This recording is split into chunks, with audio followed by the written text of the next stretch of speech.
আপনার আভিজাত্যের প্রতীক, আপনার রুচির প্রতীক। এটা বলে কতটুকু পর্দা, সেক্ষেত্রে আমি দুইটা মত উল্লেখ করেছিলাম। মত নাম্বার 1, সারা শরীর ঢেকে রাখবে, ফেসটা খোলা রাখবে, হাত খোলা রাখবে, এটা একটা মত। আরেকটা মত, সব ঢেকে রাখতে হবে, শুধু চোখ খোলা, তাই না? দুইটা মত উল্লেখ করে আমি বলেছিলাম যে এটা হচ্ছে রুকসাত আর এটা হচ্ছে আজিমাত। আমি এও বলেছি যে এর চেয়ে শ্রেষ্ঠ পর্দার হতে পারে না, শুধু চোখ খোলা, সব ঢেকে রাখতে হবে, এটা শ্রেষ্ঠ পর্দা, এর চেয়ে ভালো পর্দার হতে পারে না। আমি নিজেও সাজেস্ট করি এটা, যে শুধু চোখ খোলা থাকবে।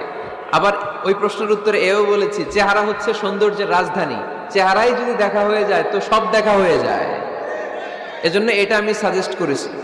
তারপরে এরা আমারে ধাক্কাইতে ধাক্কাইতে ওই মতের দিকে নিতে চায়, আছে না নাই?